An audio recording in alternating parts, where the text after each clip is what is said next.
الحمدللہ وکفا وسلام علی عبادہ الذین اصطفیٰ اما بعد۔ معزز سامعین و ناظرین،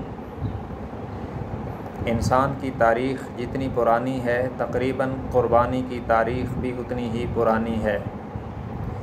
قرآن کریم سورۃ المائدہ کے 5ویں رکوع کے ابتدا سے لے کر نصف تک اللہ تبارک و تعالی نے حضرت آدم علیہ السلام کے 2 بیٹوں یعنی حضرت حابیل اور قابیل کا ذکر فرمایا۔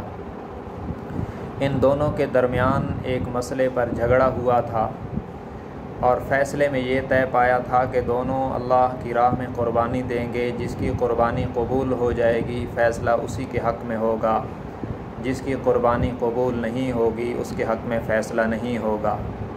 چنانچہ قرآن کہتا ہے اذ قربا قربانا فتقبل من احدہما ولم یتقبل من الآخر، کہ دونوں قربانی لائے اپنی اپنی، ایک کی قربانی قبول ہو گئی اور دوسرے کی قربانی رد ہو گئی۔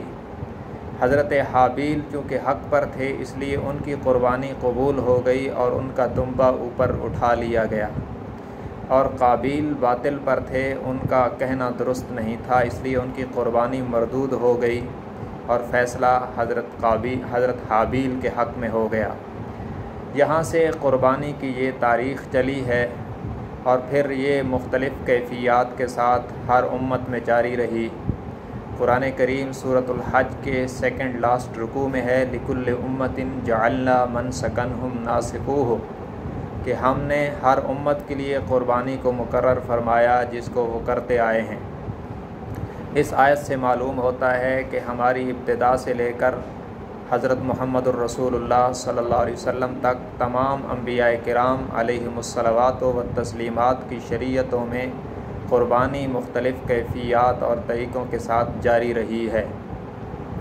ان تمام انبیاء سابقین میں حضرت ابراہیم علیہ السلام کی قربانی سب سے نمایاں اور سب سے بڑی ہے، اس لیے قرآن کریم میں اس کو تفصیل کے ساتھ بیان کیا گیا، اور آپ صلی اللہ علیہ وسلم نے اپنی امت کو فرمایا ھذہ سنت ابیکم ابراہیم، کہ یہ تمہاری قربانی تمہارے روحانی والد حضرت ابراہیم خلیل اللہ علیہ السلام کا طریقہ ہے۔ مگر اس امت پر جو اللہ کی رحمت ہوئی اس کی کیا بات ہے؟ سابقہ امتوں کی قربانی کی قبولیت کی نشانی یہ ہوتی تھی کہ یا تو وہ اوپر اٹھا لی جاتی یا جلا دی جاتی۔ اگر نہ اٹھائی جاتی نہ جلائی جاتی تو یہ علامت ہوتی کہ یہ قربانی قبول نہیں بلکہ مردود ہے۔ اس میں وقتی طور پر رسوائی بھی ہو جاتی اور قربانی کرنے والے کے بظاہر کام بھی نہ آتی۔ مگر اس امت پر یہ رحمت ہوئی کہ اس کی قربانی کی قبولیت یا عدم قبولیت کو دنیا میں ظاہر نہیں کیا گیا، اس میں بظاہر اس کی رسوائی بھی نہیں ہوتی اور توبہ کا موقع بھی مل جاتا ہے۔ نیز اس امت پر یہ بھی رحمت ہوئی کہ قربانی کر کے گوشت خود کھا لیں اور ثواب بھی لے لیں۔ یہاں اتنی رحمت ہوئی کہ قربانی کے گوشت کھانے کو اللہ کی طرف سے مہمان نوازی قرار دیا گیا، یہاں تک کہ قربانی والے ایام میں اور تمام ایام تشریق میں روزہ رکھنے سے منع کر دیا گیا کہ کہیں اللہ کی مہمان نوازی سے اعراض نہ لازم آئے۔ آپ صلی اللہ علیہ وسلم نے فرمایا لا تصوموا فی ھذہ الایام فانھا ایام اکل و شرب و بعال، کہ ان ایام میں یعنی عید الفطر، عید الاضحیٰ اور عید الاضحیٰ کے بعد 3 دنوں میں روزے نہ رکھو، یہ کھانے پینے اور میاں بیوی کے آپس میں ملنے کے دن ہیں۔ بہرحال یہ قربانی سابقہ امتوں میں بھی رہی، اس امت پر بھی واجب ہے، لیکن اس امت کے لیے اللہ کی رحمتوں کا وسیع خزانہ کھلا ہے۔